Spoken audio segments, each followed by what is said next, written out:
Welcome back to another episode of our Dinner Party Podcast. I'm Lindsay Jagger. And I'm Keith Williams. We're the podcast that talks about pop culture, covering headlines. Today's headlines include ChatGPT, the Oakland A's, drugs are expensive, Coca-Cola pulls a staple, Boeing is trying to not bounce, and Caitlin Clark is awesome. Are you ready to get into it? I'm ready. Let's do it. Well, first and foremost, let's start off where we always start. What are we drinking, Keith? Oh, sparkling ice, of course. Of course. Let's see. Today I have the zero sugar kiwi strawberry. Excited. This one's new for me. Yeah, and I brought back the old favorite, iced tea and lemonade. I just don't think you can beat it. You can't. It's super good. I'm going to save that for later. Immediate fan of anything kiwi. That tastes like something from my childhood, and I'm not upset about it. They Nice. really go hard on like nostalgia with They sparkling do. ice. I don't know why, but everything I'm like, I think I used to drink this as a child. It's all millennials in the, Yeah, in the 100%. lab. 100%. All right, well, let's get into today's headlines. First up, ChatGPT. GPT, do I say that weird? ChatGPT. I really need to enunciate. It's hard to say. They need a honest. new name. Yeah. And maybe they'll get one when they go public. So the ChatGPT maker, currently overseen by a nonprofit, which, by the way, it's estimated to be worth around $150 billion with a B, valuation by investors there. It's considering to restructure to become a for-profit company. Multiple news outlets reported the change, which could impact OpenAI's approach to the risks associated with sophisticated AI models, would also give CEO Sam Altman an equity stake.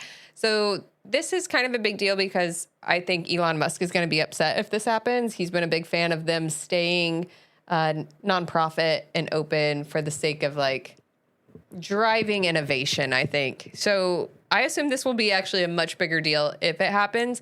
It'll also be a big deal because a lot of people are about to get real rich. Yeah. I mean, anytime you go public, then, of course, everything changes, usually. Yeah, absolutely. You know, you got numbers to meet and everything. It's just not gung-ho like it used to be.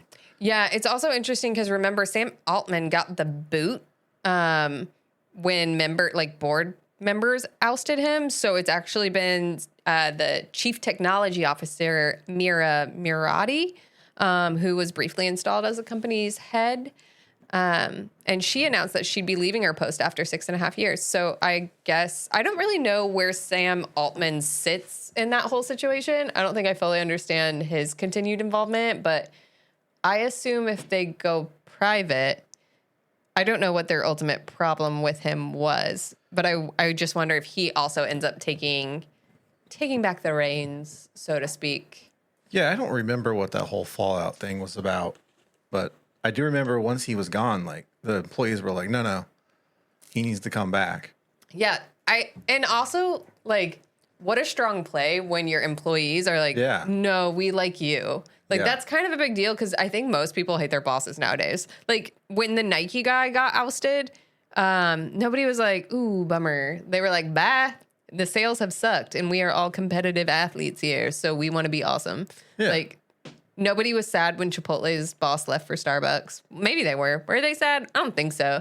But Starbucks was just like, we'll let you charter on a private plane. And Yeah. everybody got focused on that. It'd be real cool if you did that. If you flew back and forth to work every day, that'd be really cool of you.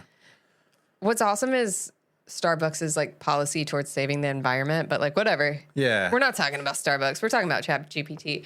I want to know if it will help or hinder their continued advancement because I quite like ChatGPT in terms of, I mean, honestly, that's all Google has become too. Like if you Google, you use Gemini, right? Yeah. So I have a bone to pick with ChatGPT. I uploaded a picture of myself and said, put me in a suit. And so it put me in a suit, but it wasn't me. It just like gave me back a picture Of a dude in a suit. of a dude in a suit. I go, that's not me, bro. Did you call it bro? I did. I like when I feel like people get more personal with it. Yeah. Google, it was so stale. It was so like year 2000 internet where we just had to like type in random words, and now ChatGPT you have a relationship with. Yeah, I was like, that looks nothing like me, bro. And it was like, oh, well, here, I can't fix that, but you can download, Adobe Photoshop. And it was like giving It's a do-it-yourself. Yeah, pretty much. I love that. Yeah. I actually, that makes me more pro ChatGPT, the sheer fact that it was like, I'll tell you how to do it yourself. Stop being lazy is what it said. Well, and the picture before. The robots aren't going to take over. They're going to make us more sophisticated, I suppose. Well, and right before that, I told it to make the picture look more professional because I was going to try and use it for like LinkedIn or just to see what it would do. Yeah. And all it did was put it in black and white and made it a little blurry. And I was like, this is terrible. Yeah. It's blurry. Make it better. And then it just put it back in the color. It was the same picture that I uploaded. Okay, so maybe photo editing is not We're still working. GPT's thing. We're still working on that. Interesting. Okay, also I have an update. So I asked ChatGPT to tell me the tea on Sam Altman. It said the specifics are somewhat unclear, but reports indicate that the board was concerned about Altman's transparency and communication regarding OpenAI's advancements in AI technology. So the board outed him, or, ousted him, not outed him. He's not gay, I don't think so. And if he is, it's fine. Either way, people then were kind of concerned internally because they were like, but wait, that's the guy that knew what was going on.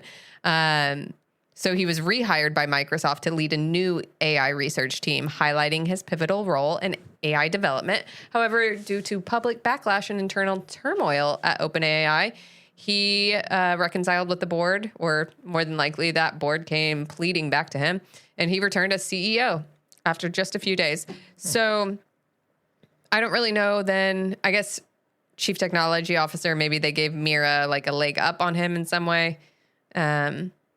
But Sam Altman's about to be a very, very important being, and I wish him nothing but the best. Let's talk about something that's also not efficient, though. Okay. Into the sports world we go. The Oakland A's are heading out to Vegas with the Raiders. So it's like a dynamic duo is getting back together. Owner John Fisher is hated by everyone in Oakland because he kind of basically said, like, it's not working here. We can't turn a profit. Everything's awful. He wants a new stadium. Can't get a new stadium. I think he tried to do the thing that most sports team billionaire owners do, where they make the taxpayers pay for it. And people were like, nah. And so he was like, fine. He is moving his team. So the Oakland A's are no more. They will be the Las Vegas A's. For the next 3 years, they will play in a AAA stadium, I believe, or like a minor league stadium, while their new professional stadium is being built in Vegas. It's really crazy. It's kind of an end of an era because Oakland was the home to the Warriors, which are now in San Francisco, basketball team, NBA team. Obviously, the Raiders, who also went to Vegas, and now the A's are going to Vegas. So this is the first time since the 60s that Oakland will not have a professional sports team. And what's crazy is they have a lot of dedicated fans in the area, and so they've actually been selling out the stadium. But yeah, they are basically leaving and I don't know how old their stadium is. I didn't do that research, but they're leaving a professional stadium to go play in that minor league stadium for 3 years while a new one is built. Well, I mean, but think of it this way. Think of all the new merch they're going to sell. Oh, yeah. I mean, the Las Vegas Raiders, like, it's still the Raiders, but that stadium's pretty sick. Oh, yeah, it is. And they, like, pulled in all the hotels, like the hotels, I think, provided input on the suites. So, like, the suites at the Raiders Stadium are sick or sweet. I would bet it has, like, a slot machine in the suites. Oh, that'd be... I've never been there, but... If they... I don't know how gambling restrictions work around sports. I mean... Or Vegas in general, but they have to have, like, a gambling room. Oh, yeah. I mean, if they have slot machines in the airport. Yeah, they for sure have one in the stadium, right? Yeah. Like the stadium. What do you call those? Not the slot machine, but the Casino. There you go. Oh, a casino. stadium casino. Stadium casino. Probably. Oh, yeah. They should definitely put one in a like MLB stadium too. Why not? I assume they're probably going to be built near each other, like so it's not far off the strip. Think about it. You're sitting in the outfield, watching the game, pulling your slot machine. You're facing the field. Yeah. I would also love to know the Major League Baseball's play to this too, because let's face it, like Vegas just hosted its first Super Bowl. Again, that stadium is brand new, so that's always helpful. Yeah. But that feels like a city that should host the Super Bowl every year. Like, it was great. It looked great. It's the city where people want to party. It's built for events like that. And I can't help but to think, even if John Fisher was like so set on getting out of Oakland because he just wanted a new stadium, maybe he does suck. He's clearly maybe he doesn't give a shit about his fans. But I can't help but to wonder if the MLB saw what the NFL did with moving the Raiders to Vegas and didn't say, yeah, we need to have a team in Vegas. So in 3 years, the MLB All-Star game, you're telling me, could be in Vegas. Mm-hmm. Yeah. I think it'll happen. Oh yeah. And I think it'll slay. I think it'll be awesome. Yeah, what's deceiving about Vegas is like it looks walkable, but it's not. It's so long. Oh my gosh. Yeah. No. You're like, yeah, I'll just walk there. And then you start to walk there and you're like, huh. No. Especially if you're somebody that wants that picture of the like welcome to like Viva Las Vegas or whatever the sign is. I think it's just welcome to Vegas. Mm-hmm. That is far out. Like you need to drive to that. You do not walk to that sign. Yeah. No. It is walkable-ish. It is. You will walk it on accident. You do. Yeah. But man, when you turn around to go back, your hips hurt, your feet hurt, your knees hurt, and you realize how much up and down on those escalators and stairs and everything else in between you do. Yeah. Nonetheless, it is a great city for hosting things, though. And I'm actually kind of excited for Major League Baseball to get a city there. I do wonder if, like, because what are the odds that Oakland, again, lost a team to Vegas? Are these cities about to have beef? Because I don't think I'd want to beef with Oakland. That is not a city that I want to piss off. Yeah, probably not. But don't you remember, like, the whole reason that Vegas didn't have teams? Wasn't it because they were afraid that, oh, we can't have a professional team in Vegas because of all the gambling? I thought it was because they were like, I mean, Vegas used to be actually pretty small. Like, they had way more tourists than they had residents, I think, on most given days, probably. It's a bigger city now. But I thought it had something to do with, they were like, well, it's so, like, nomadic here. Like, people come here from other places. They're bringing their teams with them. Or I'm sure there are a million excuses. It could be because of gambling. And now, obviously, sports betting is one of the largest, like, growing companies. Oh, yeah. Like, all the sports books and sports betting and all the things. MGM is obviously huge in it also. It's like, this is what... I think that's why the, like, Super Bowl felt, like, bigger, better. I don't know. To me, that's, like, Vegas, I was like, they should just host the Super Bowl every year. Just feels like it's a party city. They do have all the gambling. You're right. Like, there's tons of hotel space. You don't run into that issue. Like, they're built to host people. I am tired of all the different sports books, though. All the commercials. Oh, it's... Oh, download this sports book. Download this one. If you're a gambling addict, life's never been worse. Life's never been worse. You're like, I could go so many places and rack up debts and never be paid. I don't think we have enough mafias to really handle, like, sports debts anymore with as big of it's got, like... How's the mob handling this influx, right? They've got to be involved. They just have to start new mobs. Oh, yeah. New families are starting. Shrimp Jesus Mafia? Yeah. Instead of... Oh, yeah. That sounds good. All right. Shrimp Jesus Mafia. We should start our own sports book. Oh, we double dip. We own the sports book and we're the mob that comes get you. Yeah. You better pay. There's a lot. Shrimp Jesus will get you. There's money in sports books. Let's do it. We send, like, our calling card of, like, we're about to get you is just, like, a crucifix with a shrimp in a door. Like, we just, like... Yeah, so I told ChatGPT. I thought you were going to say you told Shrimp Jesus. Well, I have talked to him, but I told ChatGPT to make a Shrimp Jesus logo So I have a couple options. They're not my favorite, but I'll post. Did you specifically say cult logo? Because now maybe you can say sportsbook shrimp Jesus logo, and you'll get something better. I don't remember if I did say cult logo. I think I just said. I really think that's maybe the defining factor, because you can't just have shrimp Jesus. He's so much more than that to us. He's the whole thing our cult is built around, and perhaps now our sportsbook. Oh, it even made lore. Oh, for shrimp Jesus? Yeah. Amazing. We The have shrimp Jesus cult. We got a whole. Like what we. We'll ask it for a business plan later, because that can be our other business. All right. Moving on to another business topic, though. Drugs are expensive. Did you hear? Like, super expensive. Just ask Novo Nordisk CEO Lars Fruergaard Jorgensen. Bless me. He's Danish, so that explains that. Anyway, he talked to a Senate committee this week on why prices of pharma giants' ultra-popular weight loss and diabetes drugs, Wegovy and Ozempic, are higher in the U.S. than other countries. And just to put this into, like, perspective, Ozempic costs $969 a month. Wegovy is over $1,000 a month. In Germany, Ozempic costs $59 a month. Again, that was $969 here. Wow. And then for Wegovy, which is exactly $1,350 a month in the U.S., the UK, that costs $92. Wow. So I don't know what the markup there is, but it's quite a lot. Obviously, we have a complicated healthcare system. And just to mention, Novo Nordisk has made $50 billion on the two drugs since 2018, and roughly 72% of that, it's made in U.S. revenue.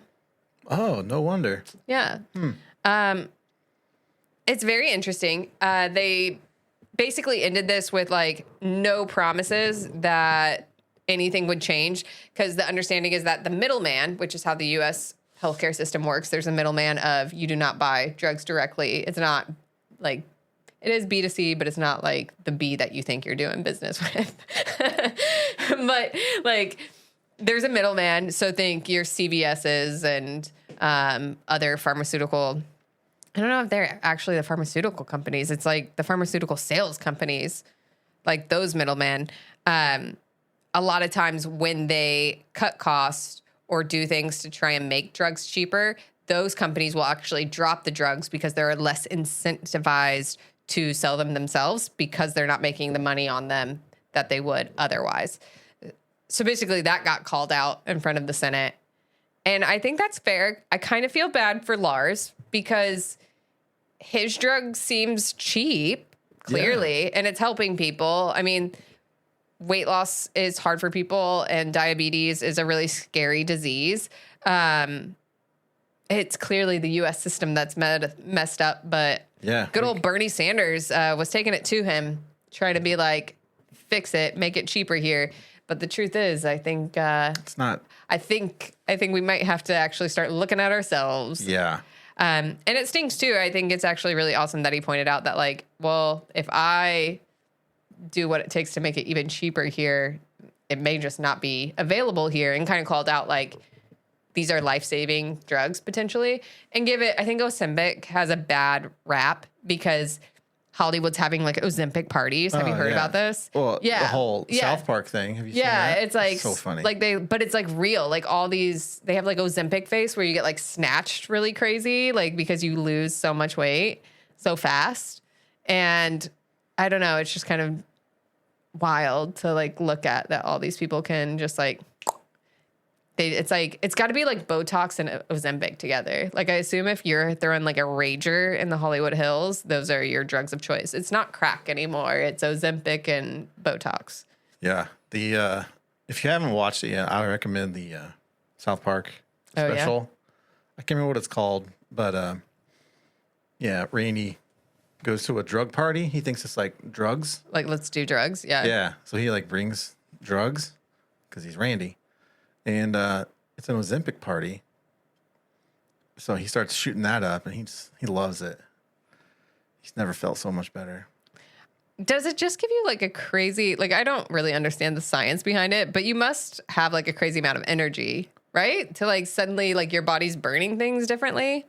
I don't know. But yeah, it's working for all these people. I mean, So, they do look good. Like, congrats to everyone on Ozempic. It's working. It be doing something. And you think the U.S. would make it cheaper because if people were healthier, they wouldn't need to pay all this extra money on things. But also then, I think it's like one of those really tricky things where it's like you would wreck a lot of really big companies, and wrecking the big companies wrecks the economy. Exactly. And we catch ourselves in that more times Right. than not, it seems, quite honestly. yeah, people are healthier, but we don't make enough money. Yeah, if we they're don't healthy. want to ruin the big industries. Yeah. Which give it, I think too, it's like, it's not that the change can't happen, but you would have to do it in a way so that one company shrinks while another one grows. But then it's so like, that's not free market, right? Like, that's not capitalism. Like, people need to like grow and die, basically. But I think we try to do it in a controlled manner so that we don't have a hectic economy. I think real capitalism must be like whiplash. It must be like doing Coke and Ozempic together. Do we have to bleep that out? I don't know. I made a couple crack jokes, but whatever. I think it's fine. Yeah, people know. Crack is whack. It's fine. Yeah, we talked about that last week. For sure. Also, the South Park episode is titled The End of Obesity. And gosh darn it, we might just get there if this drug ever gets, Yeah, gets lower. I think so. The other thing too is diets. And there's some conversation on like what people are actually like drinking and stuff these days. Because for a while we really blamed soda Yeah. for like people being overweight. People drink a lot of soda. And that brings me to our next topic. This is my segue. Ready? Oh, Coca-Cola pulls a new staple. Have you heard about this? I think I did today, actually. Yeah. Coca-Cola pulled its new flavor, spiced, from shelves after just 6 months because nobody knows about it, or like, because nobody even tried it based on sales. Like, nobody tried it. It's like, genuinely, I just don't know that people knew Coke did this. I think I tried it once, and I I was thought like, about trying it. I was like, I'm good. Yeah. Like, we don't need, Coke always does this. This is such a Coca-Cola thing where they're like, let's have this new crazy flavor. I just feel like they do this a lot. But either way, it didn't work out. They actually put a lot of science behind it. It wasn't just like randomly like starting a new flavor. Based off of preferences of Gen Z drinkers who like tangy and spicy, they developed spiced, which combined Coca-Cola Classic with raspberry. So that's not even like spicy. Basically, people got confused because they were like, it's not spicy, it's sweet. I think they just like failed to deliver. Like, they named it spiced and then came up with something berry flavored. So I think if maybe, it probably could have worked if they did make it something. I think the name did them wrong. Maybe if you Spiced. didn't name it spiced. Sounds like if you drink it, like you're gonna rip somebody's face off, right? Like, you think of Spice, like the drug. Oh yeah. Maybe That's what I like- go to. Spice Girls. So I it's don't know. Coke and raspberry. Yeah. It was just raspberry flavoring added to Coca-Cola. That sounds good, actually. But you've had it. You're like rethinking it, but you know you've had it, and you said, nah. Maybe I didn't like the name. Maybe the name threw me off. I with the think that's what flavor. people are getting at, is like they picked to do this spiced flavor, air quotes, Yeah. because Gen Z drinkers, like, they, again, like, this is all based on science and like, or at least focus groups, basically. They like tangy and spicy. So they're trying to appeal to that younger generation. But I just don't think they nailed it. Raspberry flavored Coke is not tangy, spicy flavoring. That's raspberry flavored. Yeah. Also, I feel like they kind of sneaky, like, force this into this kind of goodbye. I don't know, this kill of spiced. They're also discontinuing cherry vanilla and Diet Coke with Splenda, which everybody hates Splenda now. That's like its own like public enemy. So I assume that's why it is no more. And I think cherry vanilla, like, I bet that just couldn't capitalize. Like that's like the flavor you go to for Pepsi. Oh, Like, no, I think people want to drink Diet Coke. Nobody wants Diet Pepsi, but I think cherry vanilla Pepsi, right? I think they it's have Pepsi a- on that one. They have a wild cherry Pepsi. Wild cherry Pepsi. That's what I'm thinking. I think cherry vanilla though. That's only Coke, if I remember right. But just weird. That one's like, I would have bought that good, more. I right? liked that one. Yeah. The problem was trying to find it. Well, they obviously have probably been like scaling it back. I feel like I drank it a lot when I was little. Cherry vanilla. I just don't think it competed with wild cherry Pepsi. No, the 90s wild cherry Pepsi can was so cool. Yeah. It was black, right? Am I remembering that right? Wasn't it like purple? Oh, I don't know. Maybe I'm misremembering. Maybe cherry vanilla Coke was black, actually, now that I think about it. Either way, I think they just like really messed up on the marketing. Yeah, like, I think so. It was not like, and it said like in a few articles that I saw, I think this might have came from CNN. People were confused that it was called spiced and not spicy. Yeah. Like, I don't want sweet. If something is called spiced, I kind of am thinking aromatic flavors, something that would be spicy.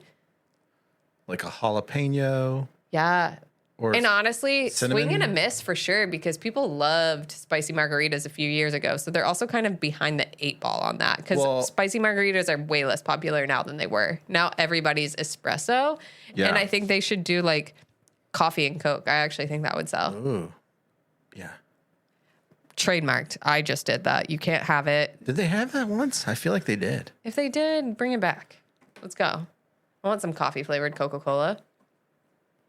But do you think the caffeine in that would be like obscene?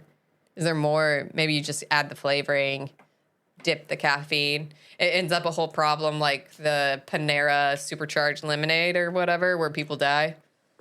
You shouldn't have to have a drink where you have to put it behind the counter for fear of people dying. You got to just stop selling that stuff. Apparently they do make a coffee, Coke with coffee. Oh, boom. Let's go. I'll buy that. I'll try it. I don't drink a lot of soda, I'll be honest. Like, sparkling ice is kind of my, like, flavor of the week, and that's about it. You a water girl? I am a water girl. A water and coffee girl. Okay. Ooh. So, instead of an espresso martini, I heard about this other drink. Oh, I think I know where you're going. I guess bartenders don't like making those. Well, because you have to have a espresso machine. Yeah. You got to learn a whole new skill. Well, I guess with this drink, you still need espresso. But it's only 2 ingredients, so it's super easy. Yeah. The Carajillo? Yes. Yeah, so good. Yeah, I haven't had one yet. Oh. I think that's going to be the drink of the fall. Yeah. Because people are talking about that a lot. I made one at home because we have an espresso machine, and I had a decaf pod. Late at night, I was like, I'm going to throw one of those in there because I already had the Liqueur 43 at home. Yeah. So I made that. I was like, oh, this is good. And, I made it all fancy where you use a spoon, pour the espresso over the top so it's floating. And then I got even more curious. Liqueur 43 and bourbon. Ooh. That's pretty good together. I like that flavor palette. I can get with that. Apparently it's called a Madrid 43. Oh, okay. I just didn't add the orange bitters. And then, that would be a nice. That was actually like pulling it back to Coca-Cola. That was their point, is people are going after more complex flavor palettes these days. Yeah. And I think A, that all sounds amazing, and B, they should maybe just like call us, because I think we've all thrown out some really good ideas here today. Yeah. Wasn't it Coke who did they did like a thing with Captain Morgan? I think they sell cans of. They do. Coke. Yes. Yeah. Yeah. Captain Coke. Perhaps even Jim Beam. Yeah. If it wasn't Captain Morgan, maybe Jim Beam. I've seen those before. Yeah. Sure. Captain. They have the Captain and Coke ones. Coca-Cola doesn't always miss, but when they miss, we talk about it. Yeah. Yeah. All right. Moving on to our next topic. This one's a classic staple for us. Let's keep talking about Boeing. This one is super interesting to me. So originally, the workers have obviously been on strike, and the OG ask was a 25% increase over 4 years. And Boeing offers 30 to raise in an attempt to end the strike. 30,000 factory workers are on strike. So the 737 production halted. It's been halted for 2 weeks. And yeah, they're trying to get higher than a 25% increase, which is kind of crazy as anyone who's ever asked for a raise. But yeah, so they have till Friday. So if you're listening to this, it probably would have already happened, I guess. But yep. The International Association of Machinists? Is that what it is? Yeah. Okay. I can't read. Everyone already knows that by now if you've listened to any of these. The International Association for Machinists, who are the same people that negotiated the earlier deal that members rejected, didn't immediately weigh in on what Boeing called its best and final offer. And it makes me wonder if that really is a final offer, because what happens if they reject it? Like, can it be a final? Can you get to a final offer in union negotiations? They just put final offer version 2. Yeah, they're like 2.3, Yeah. 2.5. That's what they'll do. Yeah. I don't know. This obviously Boeing has a new president. We know that because we've been following them. I feel like we work there now. We're Yeah. like their PR team or But something. like a really bad PR team, because we're like, oh, guys, we suck. We left people in space. We don't Yeah. have any workers. We're not making that 737. It also has so many problems. Do we even want these workers I'm back? We have surprised. questioned that. I Yeah. think we have been equally as rude to the workers as we have been to Boeing, the company. The only people surprised- we've been nice to are the astronauts, and I don't think they work for Boeing. They work for NASA. So, Yeah, I'm surprised Boeing hasn't fired us yet. yeah, I mean, once they find us, once they remember that we're out here, we're definitely getting fired. They just send us checks. Yeah. Actually, they haven't been paying us. That I have to. We've been on strike. Yeah, I'm going to. We need that 30% increase because we have definitely been doing our jobs. Yeah. I mean, they offered to hike wages for union members higher than the original 25% increase over 4 years that they voted to reject. I want to know what do the workers actually want? Like, what were they looking for as far as, and give it technically over a long period of time, like a 20% raise. I don't know. Like, it's probably actually not that much. It's probably like a consistent, like 4 years, that's 5%. Yeah. So you're looking at kind of like Which- tax adjustment to a degree. Like, Yeah, you kind of that consider it. sounds- Like between 3 and 5% a year would be understandable. So 30%, you're getting a little bit better than that, but not by much. So I would love to know what they actually want.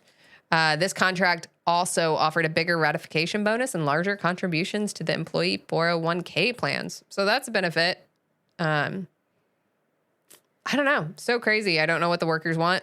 I don't know if this will happen, but I would just genuinely love to know, like, what happens if this is the final offer and they just say, nah. Yeah. Like, what do we, so like you get out of the like We'll all be taking aviation Airbuses. industry. Yeah. You just get out. Boeing just doesn't make plane. We're like, well, that was the final offer. I guess we just do spaceships now. That's been going great for us. So Yeah. we'll go do that Focus real hard on the space. on the space. Boeing has to do other things too, right? Not just airplanes in space. Or do they only do flight things? I feel like flight things. Just I don't flight know. things? Oh, I think Maybe so. some like tech stuff. Maybe. I bet some consulting. Maybe some consulting. Get into I that. don't know. Well, there's a lot of places that we could suggest to Boeing, and they're not the only ones with these issues. I think you and I were talking about earlier. There's the dock workers. I believe that's their union as well, but they're asking for an 80% increase. And I would love to know, because they obviously went on strike during the pandemic. Yeah, apparently these dock workers different. are saying that they didn't get raises during the pandemic like everybody else. Ooh, So they just want to feeling get left out. back up to where everybody else is what they're saying. I guess that's kind of fair. Yeah, I don't know how. 80% just seems insane. You're Yeah. like, I want 100. I want to double my salary. And is it everyone's salary? How many people are in this union? Like, and I'm sure there's a crap ton of money in the docks because there's only so many docks. Yeah, well, because they're saying, if they go on strike, we're going to run out of bananas. Well, I do like bananas, so we got to So, figure that out. Yeah. So stock up on bananas, maybe? Yeah. Probably. Is it going to be a whole toilet paper thing again? I'm It just might. picturing like pandemic era. Yeah, I'm like, are we for bananas. run into this bananas and toilet paper again? Yeah. Dock workers, man. Who knew? I guess they said like 80% or something of all the bananas come in right there.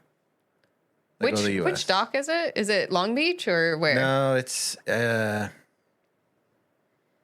said the name. Jackson? Is that right? I don't know. I don't know. I don't have that one. Well, we wish all the unions luck in getting pay raises. I know I would love an 80% pay raise, but that would be insane. the Boeing one feels doable. I think for the first time ever, I'm going to say Boeing might get this done. They might. Yeah. All right. For jobs. Best of luck to everyone at Boeing. You're welcome. We're doing the good work of your PR team. Yeah. Let's talk about something awesome. Caitlin Clark. People may or may not know, but Caitlin Clark was unanimously voted Rookie of the Year in the WNBA. She is not, of course, league MVP. That goes to Las Vegas Ace center Aja Wilson, who became the second WNBA player in league history to be unanimously chosen as MVP. But Caitlin Clark, obviously, her back is broken. Yeah. Because she's been carrying everybody. She's been carrying sports. She's been carrying the sport of basketball, it seems. But, like, I have to read these stats because she drew huge crowds and did, like, undeniably crazy things this year, both as an athlete and as a figure, I guess, like a celebrity, a celebrated figure if we don't call her a celebrity. 21 of the 24 WNBA broadcasts that topped 1 million viewers this season featured Caitlin. Before this season, no WNBA broadcast had reached 1 million viewers since 2008. Wow. Average attendance at the Fever games here in Indy, a record 17,000 people. That's a 319% increase.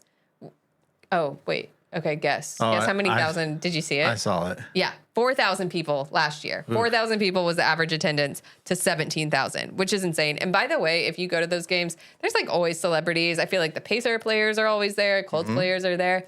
So it's fun to see the community, but also like other celebrities, I guess. Just like there's always somebody cool in town We're the for new that. LA. We're and way easier to drive here. Kind of. We have a lot of road construction right now, but we'll be easier to drive around than LA. Once it's all done, yeah. Yeah, you actually still like you can go like north side, south side in 45 minutes in Indianapolis, and you can't go 10 miles in 45 minutes in LA. So I will stand on that ground. Okay. Anyway, her other thing, when the Fever played on the road, some home teams actually got to move into NBA arenas to accommodate the larger crowds. The Fever Mystics matchup at Capital One Arena in Washington, D.C. drew 20,000 fans, nearly 21,000 fans, the largest crowd ever for a WNBA game. Viewership attendance was just up across the board. I think that's honestly the Caitlin Clark effect. You can kind of say what you want about it, but the audiences for WNBA regular season games increased 170% over last year. Let's see.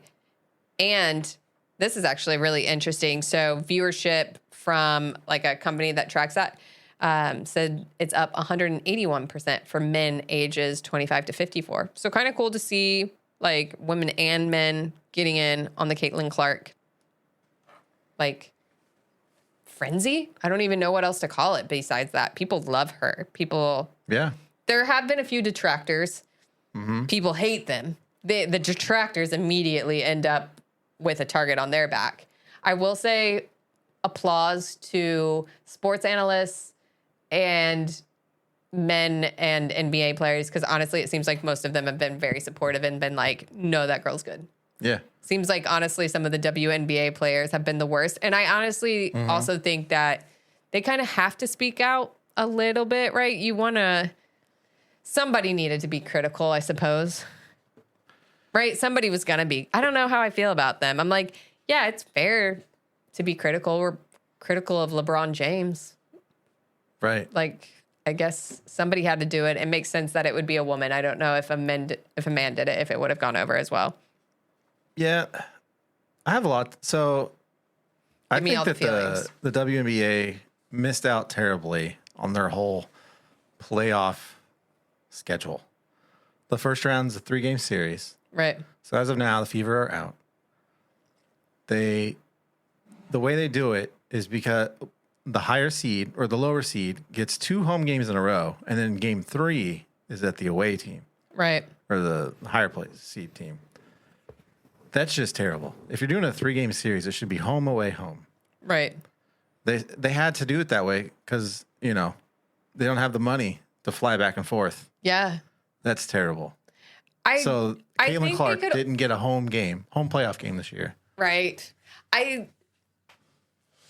The money, so the WNBA has pulled in a lot of money. Like all of these numbers are turning into cold hard cash for them. In July, the WNBA signed a historic 11-year media rights deal worth a reported $2.2 billion. That goes into effect in 2026, though, so we're still a little bit off. $200 million per year payout that triples the $60 million current contract. So money is coming their way soon. I just think they didn't have the money or the runway to like do it. Like, I mean, they are a subsidy of the NBA. People forget that. I don't know how easily or legally money can be transferred. But they didn't know. They didn't know that because Caitlyn could have been a splash, just a splash in the bucket, been like, we're really into her. And then everybody walks away because it's like, and now we forget about it and we move on to other things. So it's crazy that people didn't do that because that happens with a lot of things. Yep. But people have like stood through, gone to WNBA games, like still invested. I do think there's probably maybe in 2026 based off this like info, but maybe in 2026 we see some rule changes in the WNBA that also probably better align with NBA standards. Yeah, I mean, just think of it just doesn't make sense that you make the playoffs and then don't get to play a home game. Yeah. That's terrible. And I mean, it sucks, but to your point, they obviously did save money because remember, shoestring budgets for a lot of these teams. I mean, I can't imagine how much money the Fever pulled in. Oh, yeah. Like this year in comparison. Like, I don't know, just Gainbridge, all the partners, they're making bank. Yeah.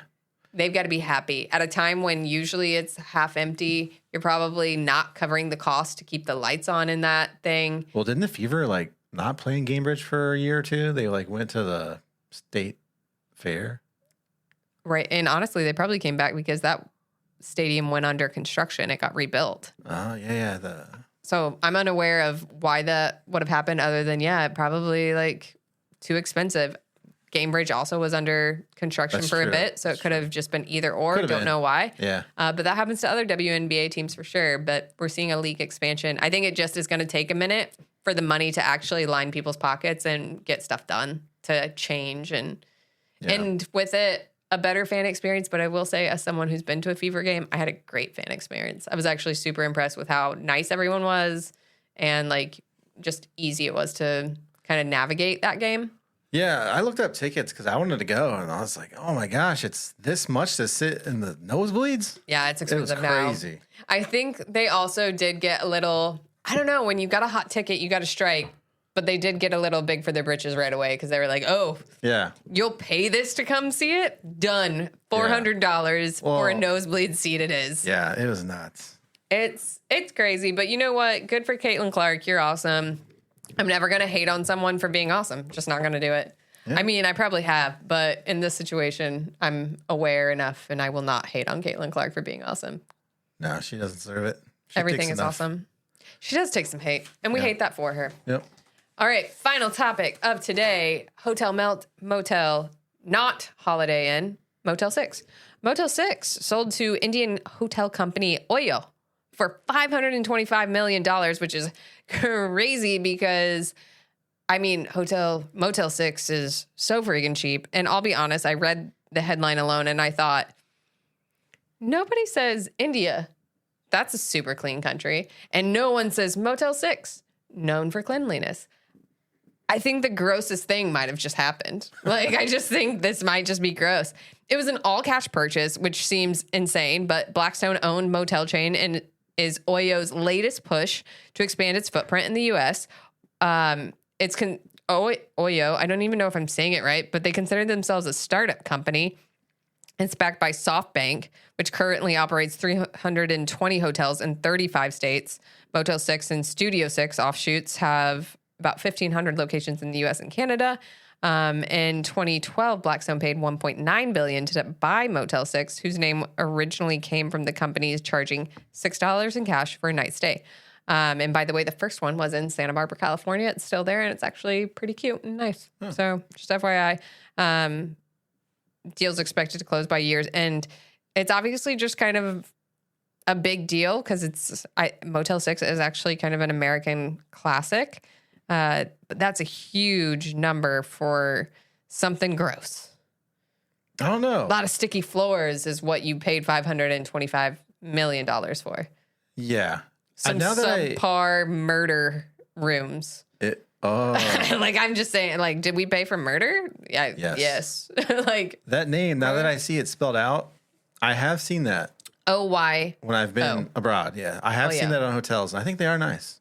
Oh, okay. So maybe Motel 6 gets a little bit better. They might be upscaling. Upscaling the Motel 6. Yeah. I have seen that name before. I mean, best of luck. I have worked with people that worked in the Motel 6. They were a sponsor of a team I worked with. So I don't know. I feel like I should say good things, but man, that team tried to stay in Motel 6s when they would go places. Wasn't happening. Pretty gross. Cool. Pretty gross. Cool. Couple things for Oyo. Cleaner showers.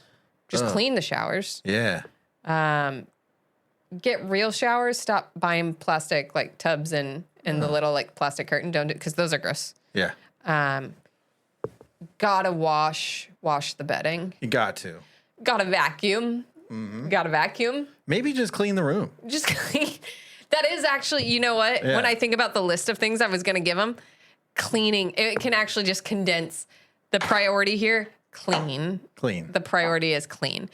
The OG in Santa Barbara is still nice. Maybe use it as a blueprint. Okay. Yeah. Training facility.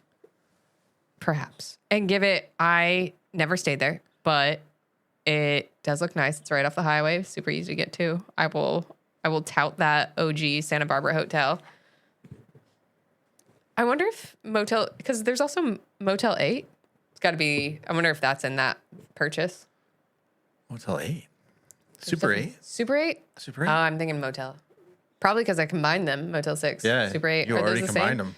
I don't know. They should buy that too, though, because those are gross also. Inflation had to go to $8. I know, $8. Motel. I wonder if every room still ends in a $6. Did they do that? I don't know. You're like, what do you pay? Let's see. I need to know. What do you think a like Motel 6 hotel room costs in Indianapolis? $86.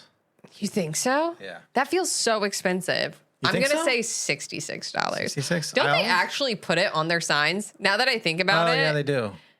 I don't. Okay, here we go. $55 to $65 a night. Really? Yeah. Wow. That still feels too expensive because I'm wrapping myself in some like.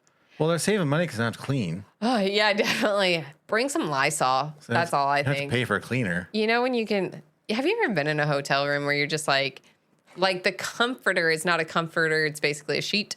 And that pillow could be also just a sheet. A bunch of sheets? Nice. Exactly. Awesome. Maybe just some sheets and a pillowcase. Oh, those are the best. Not really a pillow. You ever walk Question what like deems something a pillow? Because I think the average human has a different definition of pillow for the average hotel owner. Yeah. Company. Whatever. Yeah. I'm concerned. I like pillows. Good pillows. Hard to find. But you ever walked into your room and somebody else is already in there? 100% that's happened. Yep. We got to get better at our booking situations, hotels. Do. Yeah. Yep. Ever been to a hotel with a robot that like cleans? Just like runs around and stuff like that? No. Those are pretty crazy. Huh. Yeah. I don't know. The future is near. The future is bright. And the end is here. The end. Can you hit us with a nightcap? No, I'm full. I love it. You know what? It's a strength to know when you've been served just enough. Yeah. All right, friends. Gotta drive home. Let's head out then. Thanks for joining us for another episode of our Dinner Party podcast. We'll see you next time. Bye.